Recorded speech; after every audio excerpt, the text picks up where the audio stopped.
it's Katja here, and I have like a metallic frame. It's round, and I prime it with gesso because it needs gesso is a primer. It helps anything to glue fast. I have the texture paste, graphite, and I will add texture on my frame, and I add it with my fingers. I do it on the both sides and leave it for dry. It gives like a sandy uh, texture effect, and I want it to be all over frame. It will be like a really simple project. Now I have the heavy body gel, so strong gel, and I have these mold, the wings, and it's from resin. It's a nocturnal insect, and they are still not complete dry, so that's why I have bend it over the frame. It's like a clock frame, but I have put out the clock. This frame will be like a window decoration. So I hold it a little bit. You could hold it even more to give it like hold better, but I was impatient, like I am. And here I have like this moth, and I glue it on the other side. And you see if you want it to be more perfect to glue down, you use paper clay instead. But right now I was impatient. I have this beautiful cat face from the mold Ammon and Bast. Really fun to add these molds on this frame. And I'm patient and I'm trying and testing, and I decide on one other side I will have these mechanicals, small screw heads from the hardware accents. It's a set with 3 different screws, and I have like choose one uh, to give like a discreet effect. And I glue them with a heavy body gel. And you see me not working like perfect as usual. You who know me know that I'm doing like this, but I will add texture. So please give the video a thumbs up and share it with your friends. And if you are not subscribing to the channel, do that, please, and hope you will like what I'm doing. Mixed media with Finnabe products, and love grungy, rusty projects. And here I have the mini art stones, and that's to create more texture around the screws and uh, around my details. Otherwise, will be really clean and not to be overworked. I love to do overwork projects. I never know when to quit. But this project, I want to be a little bit more simple, grungy and rusty, and with some extra texture, like the rust have been like growing. When I want to add even more from small molds, like small gears, to do like some kind of framing. Yes, I'm adding these uh, small gears, so I have like elements here on the 3 ones, one up and down and 2 more to center my what I will have in the middle. And in the middle I have these molds from the set Love Machine, and they will be in the center of this clock frame. And always I prime my molds. And here I have white heavy gesso. You can use clear gesso or black gesso. but it's for priming. Now I will have like flakes, and I have this gilding glue, and I'm tapping it on, and I'm using not my best brush, and I'm tapping on it. I will not have these flakes all over my gears. I will have them a little bit here and there, so that's why I'm tapping it on, and it gets like very sticky. So beware about that. I have the metallic flakes, and they come in many, many, many colors, but I have choose the silver ones. And to get my gilding glue to get more sticky, I'm heating a little bit so it's get sticky. So I'm adding the flakes, and I'm using my brush. You can use your fingers, or if you have some other tools, you do it. I simply use my uh, uh, bad brush and tapping on, really messy, no perfection. And of course, you can add the metallic flakes all over, and all over your molds it goes. Now when I have add a little bit here and there, I'm using my fingers to like put it on everywhere, and a little bit inside, a little bit outside, but anyway with no exactly perfection. So I go on, and even the backside of the molds, I want to have these flakes. Yes, I will have on the both sides, and it gets really messy on my hands, and I'm using the brush to do the like the finish. I'm not brushing it too well. If you do that, you will wipe off still of some of the flakes. I will not do that this time, but depends about the look, and you need to do like a test. Yeah, do some experience, and you know how you want to do and what tools you want to use.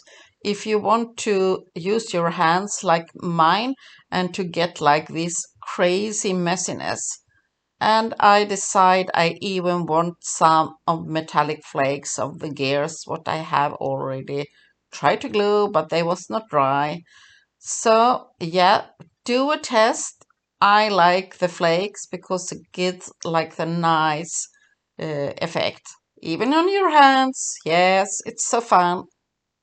Now I have the metallic flakes on my gears, and I have tried that they match here, and I'm doing the test again, and I want them to like match here. And yeah, it will go. It will be a little bit tricky, but I know it will go. So I simply add some heavy body gel, and I'm a little bit messy and like that, but it works. So I'm pulling out, and I will add them there. Always, I'm a little bit impatient when things will dry. I'm should have like 2 or 3 projects at the same time, because I'm not the best friend with the heating tool. No, not at all. Impatient one. And adding more gears. And this is a fun way to have like decorations that will go on the both sides. So I will add the gears on both and back and forth. So you see me getting a little bit tricky, and my decorations is not right yet, so they move around a bit. So take care to not do that. Try to dry heat your things a little bit better than I do. Now I will add white on my frame. It will be white, but I don't paint it perfectly. I will have a little bit of the graphite paste to show here and there, uh, because it's grayish black, and it will match my project because it will go in silver. So now it's time for some metallic paint, acrylic, and the color silver spoon. And I will not add like a heavy layer.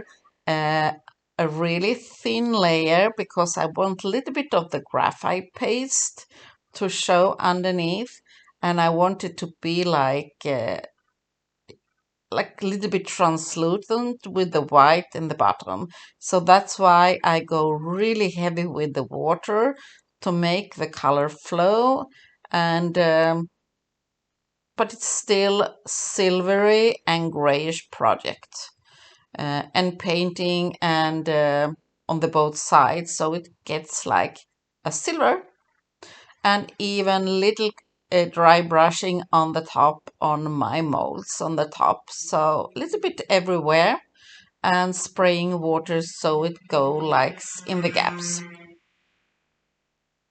Really fun project. And now I have a jar from the small rust paste set, and I'm tapping on my embellishment, and I'm so sorry I'm a little bit out of the camera. So you see me tapping on and spraying water because the rust and the colors, they move like they want. So it's not a perfect project. So I'm tapping here and there where I think the rust should go, and it goes like uh, where my mold decorations are. And I'm doing and leave one side for drying, and I go around the screw heads because they get rusty. Of course, they get rusty. So I'm doing that. So tapping and spraying water, and go that over and over again.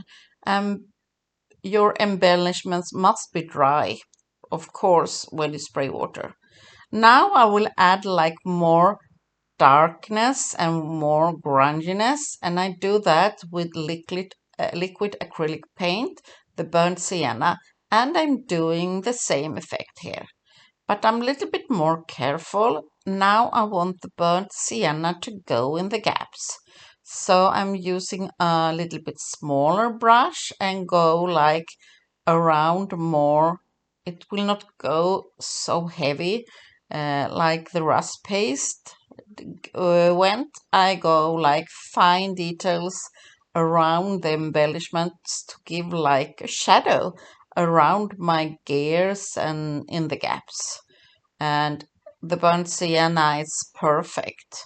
If you want to give it a harder touch, more contrast, you can use black instead.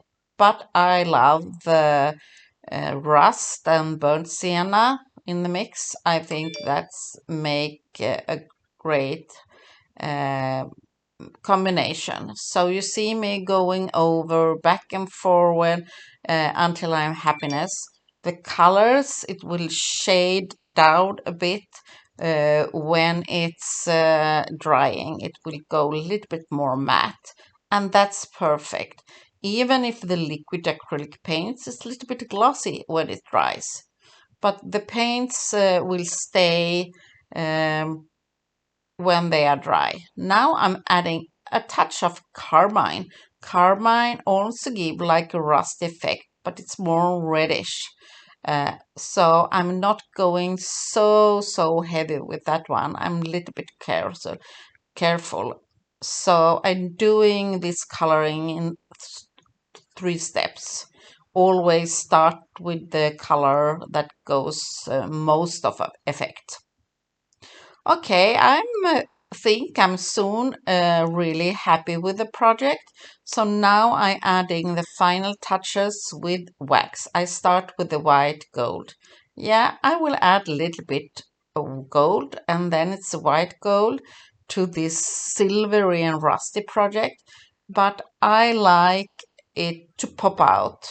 And you can see my cat face is not staying there. So but it will in the end because it will stay dry over the night on my product. And now it's absolutely the final step. It's to add like brush iron, and I go really light-handed because I still want the white gold to show.